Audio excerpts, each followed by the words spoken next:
Reverendíssimo Diácono Sandoval, irmãos e irmãs em Cristo Jesus, que rezam conosco através da Cacau FM e Bicaraí Web Rádio, e aqueles que rezam pelas redes sociais da nossa paróquia.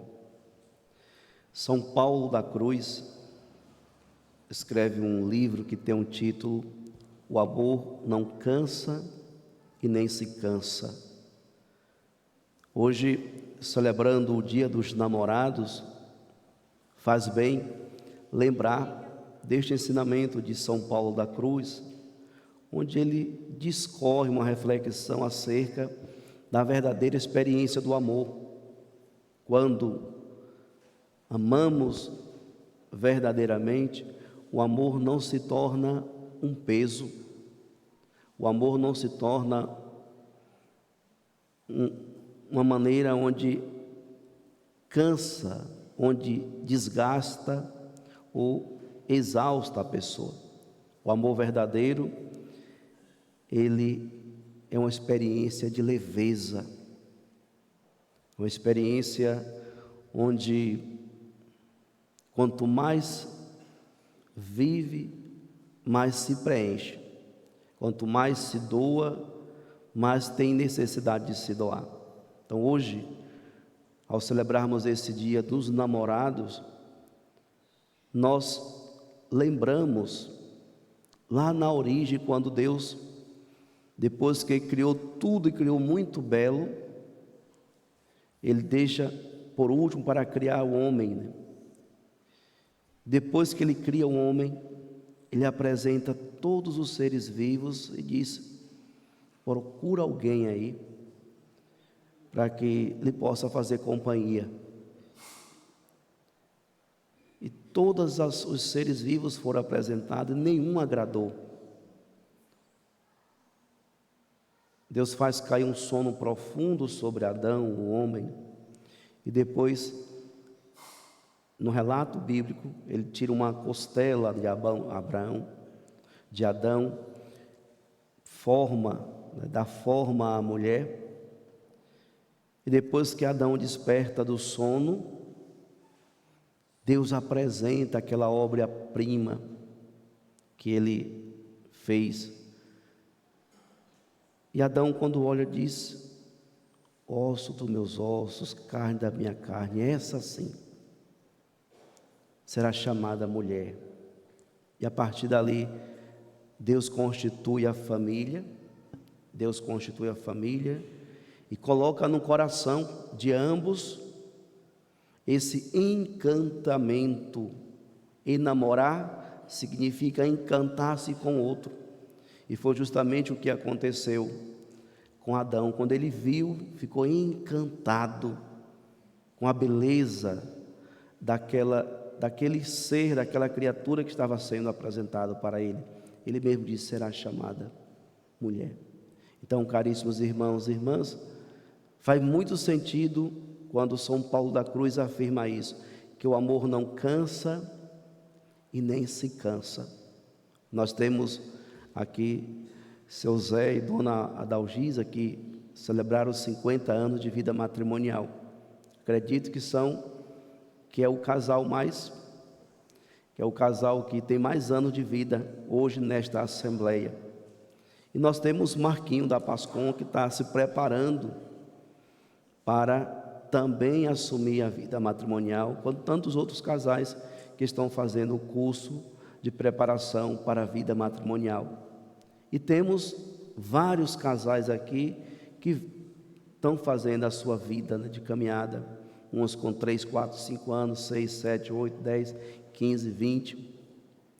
E o que é que une essas pessoas? O que é que faz com que seu Zé e Dona Adalgisa celebram 50 anos abraçadinhos como estão ali?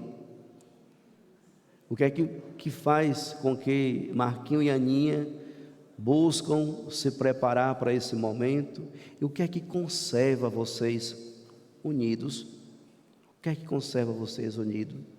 É justamente, caríssimos irmãos e irmãs, o amor, que não é uma realidade visível aos olhos humanos, mas é uma realidade que perpassa pelo coração. O que une é justamente o amor que está ali no coração das duas pessoas. É esse amor que faz com que a vida se torne mais leve, a vida se torne mais suave e que a vida tenha um sentido a dois. A vida passa a ter um sentido a dois e já não consegue se ver sozinhos, já não consegue mais viver só. A vida não tem mais sentido, a vida não tem mais alegria, a vida não tem mais equilíbrio quando o outro não está presente, quando o outro não está fazendo parte daquela realidade. Então isso chama-se amor. Amor é quando os dois se unem e caminham sempre juntos na mesma direção, construindo o mesmo projeto que não é daquele casal, mas é o projeto de Deus que se estabelece na vida daquele casal, que é constituir uma nova família como lugar de viver a santidade, como lugar de viver a experiência do amor, como lugar para testemunhar verdadeiramente o amor de Deus através desse relacionamento entre duas pessoas e quando vier as bênçãos dos filhos dentro de uma família constituída na presença de Deus.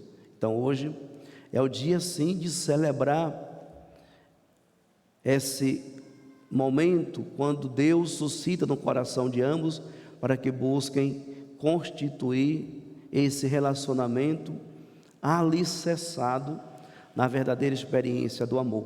Por isso, lembrem sempre do que São Paulo da Cruz diz, que o amor não cansa e não se cansa, que o seu amor pela sua esposa, que o seu amor pela sua namorada, pelo seu namorado, pelo seu esposo, pela sua esposa, seja sempre esse amor leve, seja sempre esse amor que transmite vida, que transmite alegria, que transmite segurança, que torna um ambiente mais saudável, que torna um ambiente mais alegre, onde todos possam sempre viver a verdadeira experiência do enamoramento.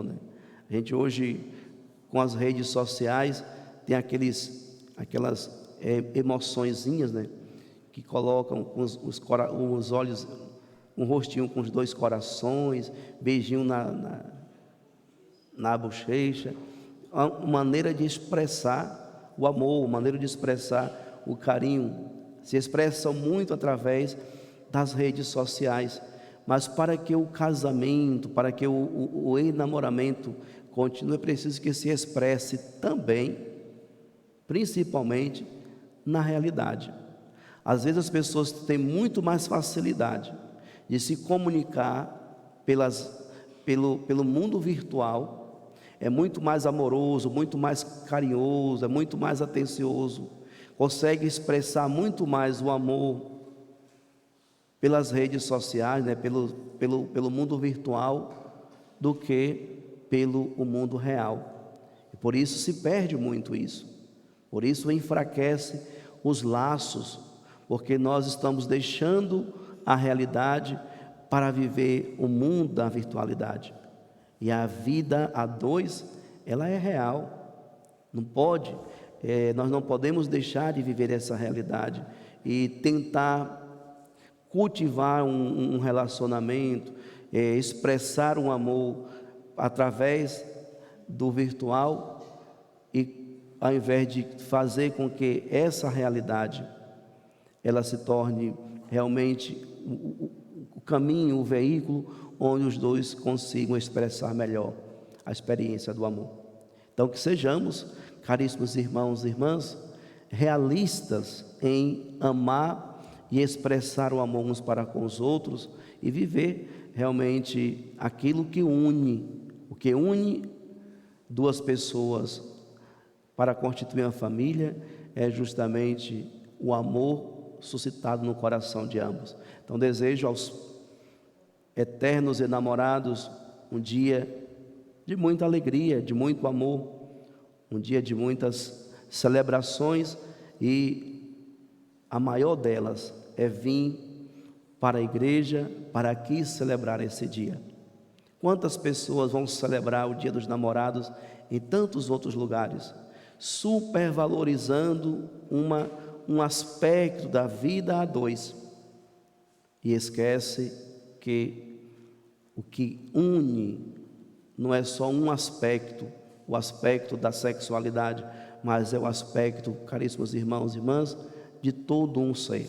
E principalmente, o que conserva, o que une um casal, uma vida matrimonial, é estar sempre se conduzindo nesta consciência que nós pertencemos a Deus, e o casamento ele se constitui na presença de Deus, e ele deve acontecer sempre na presença de Deus.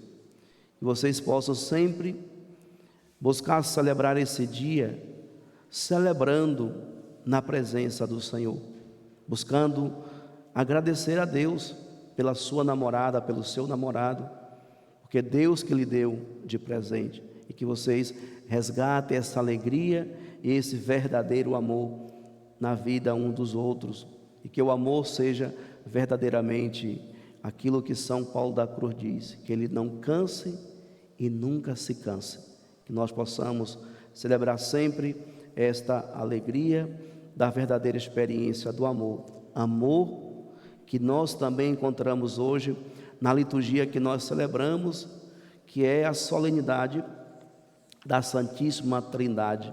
A Santíssima Trindade é a comunidade perfeita, o exemplo, o modelo de comunidade perfeita, o modelo de família perfeita. O que une as três pessoas da Santíssima Trindade é um único amor. Então, quando a gente celebra essa solenidade, quando nós somos convidados pela igreja a olhar para Deus uno e trino, a igreja nos convida a descobrir a verdadeira experiência de uma comunidade. A comunidade perfeita é aquela que vive a verdadeira experiência do amor. A família perfeita é aquela que vive verdadeiramente a experiência do amor. E, caríssimos irmãos e irmãs, a liturgia de hoje nos revela que a Santíssima Trindade é revelada ao mundo em três pessoas: Deus, que é Pai, Filho e Espírito Santo. O Deus Criador, o Filho Redentor e o Espírito Santo Santificador. São três pessoas em um só Deus, mas nenhuma dessas três pessoas age sozinho. A Santíssima Trindade age em cada pessoa que se revela ao mundo. E aí a gente vai compreendendo isso. Quando, caríssimos irmãos e irmãs, que nós tivemos a alegria aqui na terra de conhecer a segunda pessoa da Santíssima Trindade. Quando Deus mesmo resolve armar a sua tenda entre nós e visita, através do anjo Gabriel, uma jovenzinha lá na cidadezinha de Nazaré, e aquele anjo traz uma boa notícia e diz: alegra-te, cheia de graça, o Senhor está contigo. E depois diz que ela ficaria grávida, você vai dar à luz e porá o nome do filho Emanuel, que significa Deus conosco. Aquela mulher fica perturbada: como vai acontecer isso, se eu não conheço homem algum? E o anjo Gabriel diz: o Espírito Santo repousará sobre vós, o fruto do seu ventre, o filho, será fruto do Espírito Santo. E ali então Maria diz: eis aqui a serva do Senhor, faça-se em mim segundo a tua vontade.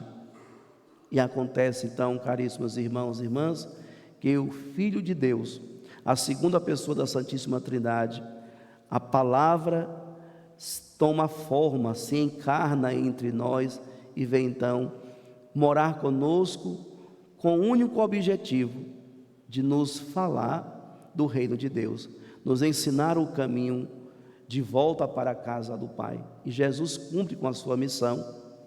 Ele prega o Evangelho, anuncia o reino de Deus, converte grandes multidões, mas ele é incompreendido, não é aceito pelas autoridades daquele tempo, por isso ele é preso, flagelado, morto, ele é crucificado, morre, mas ressuscita no terceiro dia, volta à vida.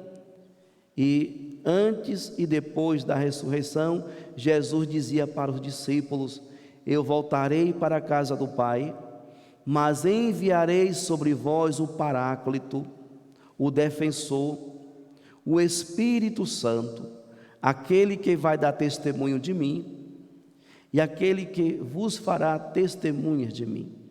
Então, não só o Espírito Santo dá testemunho do Cristo, mas também os apóstolos darão testemunho de Cristo movido pelo Espírito Santo. E quando se deu então a vinda do Espírito Santo sobre os apóstolos, justamente na festa de Pentecostes.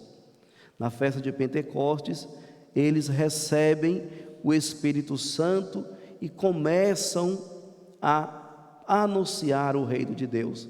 E naquele evento de Pentecostes, muitas pessoas vieram estar com os discípulos e ficaram encantados em ouvir as maravilhas de Deus sendo anunciada pelos galileus. Eles não são todos galileus? Como que nós estamos ouvindo falar das maravilhas de Deus na nossa própria língua? Ou seja, o Espírito Santo capacitou aqueles apóstolos, juntamente com Maria Santíssima, a anunciar, a revelar para o mundo as maravilhas de Deus. E ali então se dá, caríssimos irmãos e irmãs, a revelação da terceira pessoa da Santíssima Trindade, que é justamente o Espírito Santo.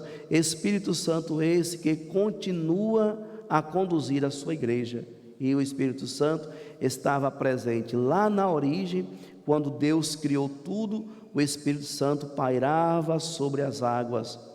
O Espírito Santo acompanha a igreja desde a sua origem, acompanha a humanidade desde a sua origem, mas agora, caríssimos irmãos e irmãs, o Espírito Santo é quem nos conduz para o encontro pessoal e definitivo com o Pai. Nós, todos nós batizados, carregamos em nosso peito, em nossa vida, essa grande força que é a força do Espírito Santo. É o Espírito Santo que o próprio Jesus diz: aquele que vai abrir a vossa inteligência, aquele que vos farão recordar tudo aquilo que eu vos ensinei. Ou seja, o Espírito Santo nos faz lembrar, recordar, atualizar em nossa vida os ensinamentos de nosso Senhor Jesus Cristo. E mais, o Espírito Santo, como ele diz hoje, vos anunciará coisas futuras. O Espírito Santo vai estar nos revelando coisas futuras. Por isso, o homem, a mulher, o cristão, o discípulo, a discípula, que se abre verdadeiramente à experiência do Espírito Santo, é uma pessoa, amados irmãos e irmãs, que consegue transformar as realidades, viver realidades diferentes. E aí nós compreendemos então o que São Paulo diz aqui na carta aos Romanos: nós somos justificados pela fé, estamos em paz com Deus pela mediação de nosso Senhor Jesus Cristo. Ele é o medianeiro entre o Pai e a humanidade. No entanto, São Paulo ainda afirma, e não só isso, pois nos gloriamos também de nossas tribulações, sabendo que a tribulação gera constância, a constância leva uma virtude provada, e a virtude provada desabrocha em esperança, e a esperança não decepciona, porque o amor de Deus foi derramado em nossos corações pelo Espírito Santo que nos foi dado. O que é que São Paulo está dizendo? Que fortalecidos, movidos pelo Espírito Santo, as tribulações desta vida, elas não nos derrubam, elas não nos desanimam, mas pelo contrário, gera constância, ou seja, uma pessoa movida pelo Espírito Santo, uma pessoa fortalecida e é constante em vencer as tribulações. Essas tribulações, elas se tornam a favor da pessoa, porque você vai se tornar uma pessoa virtuosa e pela sua virtude provada, comprovada, você vai desabrochar em esperança, e essa esperança que não decepciona, porque ela é o amor de Deus. Ou seja, a gente passa pelas tribulações da vida firmes, fortalecidos pelo Espírito Santo, e vencendo todas as tribulações, nós iremos então fazer a experiência da verdadeira experiência do amor de Deus. Então, por isso, amados irmãos e irmãs, as tribulações não devem nos definhar nessa vida, as tribulações não devem nos desanimar, mas as tribulações devem servir de exercício para que sejamos cada vez mais fortalecidos na fé, movidos pelo Espírito Santo, pois nós temos a certeza, a esperança de que vencendo as tribulações, nós voltaremos então a gozar das alegrias do amor de Deus em nossa vida. Esse ensinamento de São Paulo se aplica em todos os aspectos da nossa vida, em todas as áreas. Falamos hoje da vida matrimonial. Existe tribulações na vida, existe dificuldade, existe, mas vençam todas elas movidas pelo Espírito Santo, firmes na fé em Jesus Cristo e com a certeza que nenhuma dessas lutas que nós assumimos, nós estamos sozinhos. O Espírito Santo combate conosco, Ele é o Paráclito, Ele é o defensor, Ele veio para isso. Então, se nós começamos a combater essas realidades que nós estamos vivendo, com essa certeza que nós temos o Espírito Santo, o Paráclito, o defensor que combate conosco, nós venceremos todas elas. E ao vencer, caríssimos irmãos e irmãs, São Paulo diz: a esperança não decepciona, porque o amor de Deus foi derramado em nossos corações pelo Espírito Santo que nos foi dado. Ou seja, nós temos em nosso coração a semente do amor, que foi semeado pela força do Espírito Santo, quando recebemos o sacramento do batismo. Todos nós temos a semente do amor. Então, por isso, a nossa vocação é amar. Todos nós devemos amar, caríssimos irmãos e irmãs, amar sem limites. Não só amar o esposo, a esposa, os filhos, mas nós devemos amar simplesmente porque em nosso coração existe essa semente do amor, semeada pela graça, pela força do Espírito Santo. Nós não merecemos, não é merecimento nosso, mas Deus quis assim. Ele quis plantar, semear em nosso coração a semente do seu amor, e por isso então nós devemos regar essa semente, fazer com que ela cresça e possa produzir bons frutos.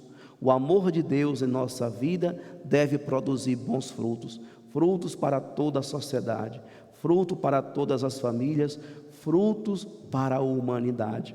Por isso, uma sociedade que ama, existe menos dor, menos sofrimento, menos morte, menos descaso pela vida.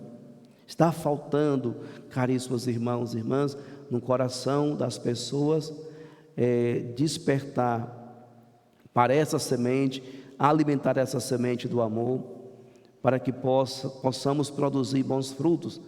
E aí a gente lembra do que está acontecendo há mais de 100 dias lá na Ucrânia. Falta amor no coração daquelas pessoas, porque se existir amor, não existe agressão à vida, não existe agressão ao outro. O amor protege, o amor promove, o amor acolhe, o amor quer sempre ver o outro bem e o outro feliz. Que nós, aqui em nossa paróquia, que possamos cultivar essa semente em nosso coração e construir a nossa vida com essa grande certeza. Frente a todas as tribulações, nós temos o defensor conosco. nós temos o Paráclito, nós temos o Espírito Santo que combate conosco, e por isso todas as tribulações venceremos juntos. Louvado seja nosso Senhor Jesus Cristo. Para sempre seja louvado.